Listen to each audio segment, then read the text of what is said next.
Hi,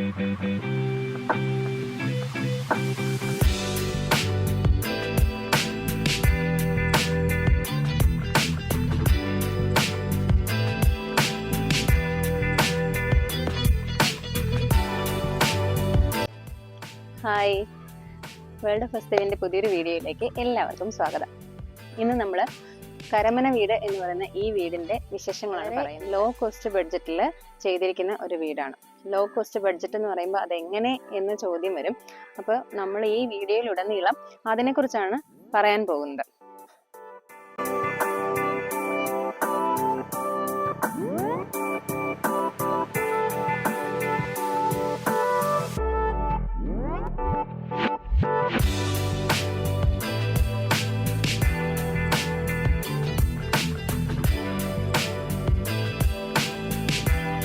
വീടിനൊരു naturality feel ചെയ്യാൻ വേണ്ടിയിട്ട് തന്നെ ഭിത്തിയിലെല്ലാം ആർട്ടിഫിഷ്യൽ ഗ്രാസ് കൊടുത്തിട്ടുണ്ട്.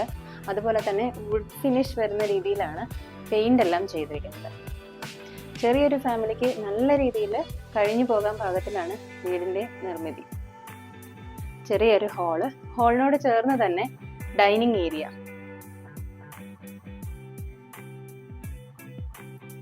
TV യൂണിറ്റും അതിനോട് ചേർന്ന് തന്നെയാണ് കൊടുത്തിരിക്കുന്നത്.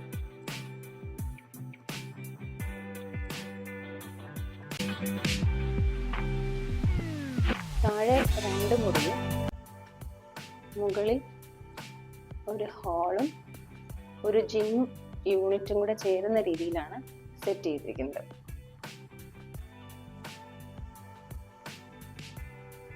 നാച്ചുറലായിട്ട് വളരെയധികം ഭംഗിയായി കയറുന്ന രീതിയിലാണ് ഇതിന്റെ നിർമ്മിതി. കുറേ ഭാഗങ്ങളിലും ഇതുപോലെ പർഗോള, അലുമിനിയത്തിന്റെ പർഗോളയാണ് കൊടുത്തിരിക്കുന്നത്. പുറത്ത് ഗ്ലാസ് സെറ്റ് ചെയ്തിരിക്കുന്നത്. അതുപോലെ മുകളിലും പർഗോള കൊടുത്തിട്ടുണ്ട്. ഞങ്ങളിപ്പോൾ നിൽക്കുന്നത് നാച്ചുറൽ ലൈറ്റിലാണ്. ഇവിടെ വേറെ ലൈറ്റുകളോ ഒന്നും ഓൺ ചെയ്തിട്ടില്ല.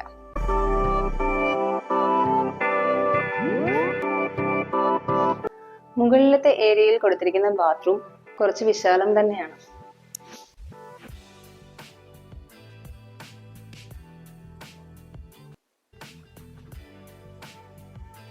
ഒരു ലോ ബഡ്ജറ്റ് വീട്ടിൽ ഇവിടെ എന്താണെന്നല്ലേ പറയാം.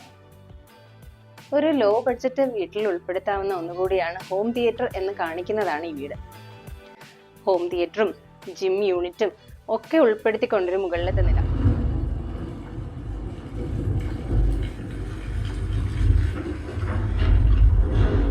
ഹാളിൽ നിന്ന് കയറുമ്പോൾ സൈഡിലായിട്ടാണ് കിച്ചണിന്റെ ഏരിയ കൊടുത്തിരിക്കുന്നത്. ചെറിയൊരു കിച്ചൺ, അതായത് ഒരു കുഞ്ഞു കിച്ചണാണ്. ഇനി നമ്മൾ പോകുന്നത് സ്വിമ്മിംഗ് പൂളിലേക്കാണ്. 25 ലക്ഷത്തിന്റെ ബഡ്ജറ്റിൽ സ്വിമ്മിംഗ് പൂളും ഉൾപ്പെടുന്നു എന്ന് പറഞ്ഞാൽ നിങ്ങൾ വിശ്വസിക്കോ? അതെ, വളരെ വിശാലമായൊരു സ്വിമ്മിംഗ് പൂൾ.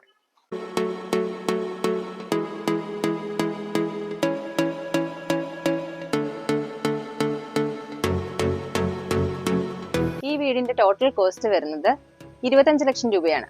ഈ 25 ലക്ഷം രൂപയിലാണ് ഈ സ്വിമ്മിംഗ് പൂളും കോമ്പൗണ്ട് വാള്, വീടിന്റെ ഫുൾ നിർമ്മിതി, അതുപോലെ തന്നെ ഹോം തിയേറ്റർ, ജിം യൂണിറ്റ് എല്ലാം വരുന്നത്. എങ്ങനെ ഇത് സാധിക്കുന്നു എന്നുള്ളത് വലിയൊരു ചോദ്യചിഹ്നം തന്നെയാണ്. ഇത് കേട്ടപ്പോൾ നമുക്ക് തന്നെ വളരെ അതിശയം തോന്നി. എങ്ങനെ ഇത്രയും ചെയ്തെടുക്കാൻ പറ്റും? കാരണം ഇപ്പോൾ വീട് നിർമ്മിക്കാൻ വേണ്ടി ഓരോരുത്തരും ഓടുകയാണ്. അപ്പൊ ഞാൻ ആദ്യം ചോദിച്ച ചോദ്യം ഇത് എങ്ങനെ സാധിച്ചു എന്നുള്ളതാണ്. അപ്പൊ സാറ് പറഞ്ഞ മറുപടി എന്നത്, നമ്മുടെ വീട് നിർമ്മിക്കാൻ പോകുന്ന സ്ഥലത്ത് അവിടെ എന്തുണ്ടോ ആ മെറ്റീരിയൽസ് കളക്ട് ചെയ്ത് ആദ്യം നമ്മൾ വീടിന്റെ പകുതിയോളം ഭാഗവും അതിൽ തന്നെ ചെയ്യാൻ പറ്റും എന്നുള്ളതാണ് സാറിന്റെ മറുപടി. അതായത് നമ്മുടെ മണ്ണ്. അപ്പൊ ഞാൻ ചോദിച്ചത്, നമ്മുടെ മണ്ണൊക്കെ യൂസ് ചെയ്താൽ, ഇപ്പൊ പി സാൻഡും എം സാൻഡും യൂസ് ചെയ്താൽ പോലും ക്വാളിറ്റി കുറവ് പറയുന്നിടത്ത് നമ്മുടെ നോർമൽ മണ്ണ് യൂസ് ചെയ്ത് എങ്ങനെയാണ് നമ്മളൊരു വീട് പണിയുക എന്നത് ഞാൻ ചോദിച്ചു. ഞാനൊരു വളരെ സാധാരണ ആളായതുകൊണ്ട് അങ്ങനെ ചോദിച്ചതാണോ എന്ന് എനിക്കറിയില്ല. എന്റെ പെട്ടെന്ന് വന്ന സംശയം അതായിരുന്നു. പക്ഷേ സാറ് പറഞ്ഞത്, ഇത്രയെങ്കിലും വർഷങ്ങൾക്ക് മുന്നേ ഉണ്ടായിരുന്ന ആൾക്കാർ അവർക്കുണ്ടായിരുന്ന വസ്തുവിൽ എന്ത്, അല്ലെങ്കിൽ ആ സ്ഥലത്ത് അവർ വീട് വെക്കാൻ ഉദ്ദേശിക്കുന്ന സ്ഥലത്ത് എന്ത് ഉണ്ടോ അത് ഉപയോഗിച്ച് തന്നെയാണ് അവർ വീട് പണിഞ്ഞിട്ടുള്ളത്. ആ ഒരു രീതിയാണ് സാർ ഇവിടെ എടുത്തിരിക്കുന്നത്. പല സാധനങ്ങളും, ഇപ്പൊ കല്ലാണെങ്കിൽ കല്ല്, പാറ, അല്ലെങ്കിൽ ചുടുകല്ല്, മണ്ണ്, അങ്ങനെയുള്ള കാര്യങ്ങൾ മാക്സിമം കളക്ട് ചെയ്തിട്ട് അതിൽ പോരാത്തത് മാത്രം, അതിന് കുറച്ചുകൂടി ചേർക്കേണ്ട സാധനങ്ങൾ മാത്രമാണ് ചേർത്തെടുത്തിരിക്കുന്നത്. അതൊരു നല്ല ഐഡിയ ആയിട്ട് എനിക്ക് സാറ് പറഞ്ഞപ്പോൾ തോന്നി. പിന്നെ അതുപോലെ തന്നെ സാറ് ഉദ്ദേശിക്കുന്നത് ഇതുപോലെ ലോ കോസ്റ്റ് ബഡ്ജറ്റ് വീട് പണിയണം എന്ന ആഗ്രഹമുള്ള ആൾക്കാരുണ്ടെങ്കിൽ, അതായത് അവർക്ക് എന്താണ് പറയാ, അതിന് ഏബിൾ ആയിട്ടുള്ള, അതായത് അവർക്ക് കുറച്ച് ബുദ്ധിമുട്ടാണ്, അതായത് ഒരു 10 lakhs എബോ അല്ലെങ്കിൽ 25 lakhs എബോ വീട് വെക്കാൻ പറ്റാത്ത, അതിന് താഴെ വീട് വെക്കാൻ താല്പര്യമുള്ള ആൾക്കാരുണ്ടെങ്കിൽ സാറ് പ്ലാൻ പ്രൊവൈഡ് ചെയ്യാൻ തയ്യാറാണ്. അപ്പം നിങ്ങൾക്ക് അങ്ങനെ ഒരു ആവശ്യമുണ്ട് എന്നുണ്ടെങ്കിൽ സാറിൻ്റെ കോണ്ടാക്ട് നമ്പറും ഡീറ്റെയിൽസും ഞാൻ വീഡിയോയിൽ ആഡ് ചെയ്യുന്നുണ്ട്. അപ്പോൾ നിങ്ങൾക്ക് ആർക്കെങ്കിലും അങ്ങനെ, അത് ജെനുവിൻ ആയിരിക്കണം, ജെനുവിൻ കേസ് ആയിരിക്കണം, സാറിനെ വിളിച്ച് കോണ്ടാക്ട് ചെയ്ത് നിങ്ങൾക്ക് പ്ലാൻ എടുക്കാവുന്നതാണ്. വിത്തൗട്ട് കോസ്റ്റ് ആണ് സാറ് പറഞ്ഞത്, ഫ്രീ ആയിട്ട് സാർ ചെയ്ത് കൊടുക്കുന്നതായിരിക്കും. അതുപോലെ എങ്ങനെ ഒരു പ്ലാൻ മാത്രമല്ല, എങ്ങനെ അതിന് ലോ കോസ്റ്റ് ആയിട്ട് ചെയ്യാൻ പറ്റും എന്നുള്ളതും സാറ് മാർഗനിർദ്ദേശം നൽകുന്നതായിരിക്കും. വുഡൻ ഫിനിഷ് വരുന്ന രീതിയിലാണ് ചെയ്തിരിക്കുന്നത്. കംപ്ലീറ്റ് ഒരു അകത്ത് മൊത്തം ഒരു ആർട്ടിഫിഷ്യൽ ഗ്രാസിന്റെയും വുഡൻ ഫിനിഷിന്റെയും ഒരു കോമ്പിനേഷൻ ആണ് വരുന്നത്.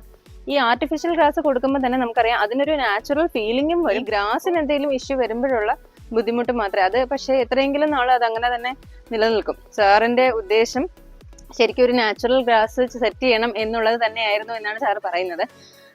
പക്ഷെ അതിന്റെ മെയിൻ്റനൻസ് പ്രശ്നങ്ങൾ കൊണ്ടാണ് സാർ ആർട്ടിഫിഷ്യൽ ഗ്രാസിലേക്ക് കാര്യങ്ങൾ കൊണ്ടുവന്നത്. നമ്മുടെ ഇവിടുത്തെ തന്നെ മേൽക്കൂര ചരിച്ച് വാർത്തിട്ടുണ്ടെങ്കിലും അതിൽ യൂസ് ചെയ്തിരിക്കുന്നത് ആർട്ടിഫിഷ്യൽ ഗ്രാസ് ആണ്. അത് നമുക്ക് കോസ്റ്റ് അനുസരിച്ച് ഓരോരുത്തർക്കും ചേഞ്ച് ചെയ്യാവുന്നതേ ഉള്ളൂ. അതൊക്കെ ഓരോരുത്തരുടെയും ഇഷ്ടമാണ്. ഇവിടെ സാറിന് കംപ്ലീറ്റ്ലി ഒരു നാച്ചുറാലിറ്റി കൊണ്ടുവരണം എന്നുള്ളത് കൊണ്ടാണ് ഈ രീതിയിൽ ചെയ്തിരിക്കുന്നത്. അതായത് പാറയുടെയും ആ ചുടുകല്ലിന്റെയും പിന്നെ എല്ലാത്തിലും ഒരു നാച്ചുറാലിറ്റി കൊണ്ടുവന്നിട്ടുണ്ട്.